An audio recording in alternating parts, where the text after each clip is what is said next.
ಒಂದೊಂದು ರಸ್ತೆ ಗುಂಡಿಗೂ ಡಾಂಬರು ದಿನದ 24 ಗಂಟೆಯೂ ಕೆಲಸ ನಡೆಯುತ್ತಿದೆ. ರಸ್ತೆ ಗುಂಡಿಗಳನ್ನ ಮುಚ್ಚಲು ಕೊಟ್ಟಿರೋ ಡೆಡ್ಲೈನ್ ಅಂತ್ಯಕ್ಕೆ ಇನ್ನೊಂದು ದಿನವಷ್ಟೇ ಬಾಕಿ ಇದೆ. ಸಂಡೇ ರಜಾಗೂ ಬ್ರೇಕ್ ಬಿದ್ದಿದ್ದು ಮೃತ್ಯು ಗುಂಡುಗಳಿಗೆ ಪಾಲಿಕೆ ಅಧಿಕಾರಿಗಳು ಮುಕ್ತಿ ಕೊಡುವ ಕೆಲಸ ಮಾಡುತ್ತಿದ್ದಾರೆ.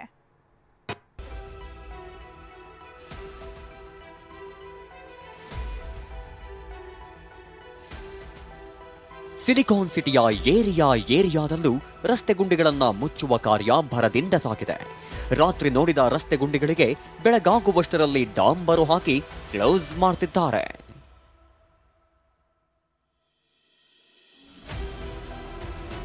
ರಸ್ತೆ ಗುಂಡಿ ಮುಚ್ಚಲು ಡೆಡ್ಲೈನ್ ಒಂದೇ ದಿನ ಬಾಕಿ.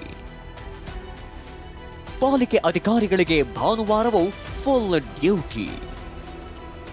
ರಸ್ತೆ ಗುಂಡಿಗಳ ಬಗ್ಗೆ TV9 ನಿರಂತರ ಅಭಿಯಾನದ ಬೆನ್ನಲ್ಲೇ ಡಿಸಿಎಂ ಡಿಕೆ ಶಿವಕುಮಾರ್ ಪಾಲಿಕೆ ಅಧಿಕಾರಿಗಳಿಗೆ ಬೆಂಡೆತ್ತಿದ್ರು. ಡೆಡ್ಲಿ ಗುಂಡಿಗಳನ್ನ ಮುಚ್ಚಲು ಸೆಪ್ಟೆಂಬರ್ 15ರವರೆಗೆ ಗಡುವು ನೀಡಿದ್ರು.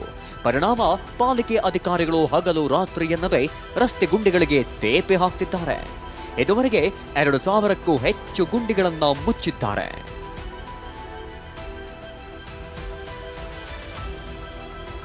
ಇವತ್ತು ಯಲಹಂಕ ವಲಯದ ಸಹಕಾರ ನಗರ ಸುತ್ತಮುತ್ತ ರಸ್ತೆ ಗುಂಡಿಗಳನ್ನ ಮುಚ್ಚಲಾಯಿತು.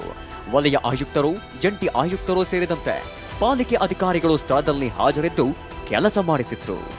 ಬೆಂಗಳೂರಿನ ರಸ್ತೆಗಳಲ್ಲಿರುವಂತಹ ಗುಂಡಿಗಳನ್ನು ಮುಚ್ಚುವ ಕಾರ್ಯಕ್ಕೆ ಬಿಬಿಎಂಪಿಯ ಅಧಿಕಾರಿಗಳು ಕೂಡ ಆ ಸ್ಥಳದಲ್ಲಿ ಬೀಡು ಬಿಟ್ಟು ಗುಂಡಿಗಳನ್ನು ಮುಚ್ಚುವುದನ್ನ ಪರಿಶೀಲನೆ ಮಾಡ್ತಾ ಇದ್ದಾರೆ. ಇನ್ನು ನಾಳೆ ರಜೆ ಇದ್ರೂ ಕೂಡ ಡೆಡ್ಲೈನ್ ಸಮೀಪ ಆಗ್ತಿರೋ ಹಿನ್ನೆಲೆಯಲ್ಲಿ ರಜೆಯನ್ನು ಕ್ಯಾನ್ಸಲ್ ಮಾಡಿ ಆಯಾ ವಲಯದ ಗುಂಡಿಗಳನ್ನು ಮುಚ್ಚೋದಕ್ಕೂ ಕೂಡ ಈಗ ಕಮಿಷನರ್ ಸೂಚನೆಯನ್ನು ಕೊಟ್ಟಿರುವಂತದ್ದು. ಹಗಲು ರಾತ್ರಿ ಸಿಟಿ ರೌಂಡ್ಸ್ ಹಾಕ್ತಿರೋ ಬಿಬಿಎಂಪಿ ಕಮಿಷನರ್ ಗುಂಡಿ ಮುಚ್ಚುವ ಕಾರ್ಯ ಪರಿಶೀಲಿಸಿದ್ರು.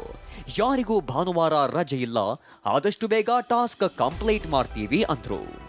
ತದನಂತರ ನಾವೇ ಸಪೋಸ್ ನಿಮ್ಮ ಜೊತೆಗೆ ಈಗ ಬರ್ತಾ ಇದ್ದೀವಿ, ಇನ್ನೂ 10 ಗುಂಡಿ ನಮ್ಮ ಗಮನಕ್ಕೆ ಬಂದಿವೆ, ಅದಕ್ಕೆ ನಾವು ಮಾಡ್ತೀವಿ. ಅದಕ್ಕೆ ಯಾವುದೂ ರಿಪೋರ್ಟಿಂಗ್ ಇಲ್ಲ, ಆದರೂ ಸಹ ನಾವು ಮಾಡಬೇಕಾಗಿರುತ್ತದೆ. ಹೀಗಾಗಿ ಆ ದಿಕ್ಕಿನಲ್ಲಿ ನಮ್ಮ ಸತತವಾಗಿ ಪ್ರಯತ್ನ ನಡೀತಾ ಇದೆ.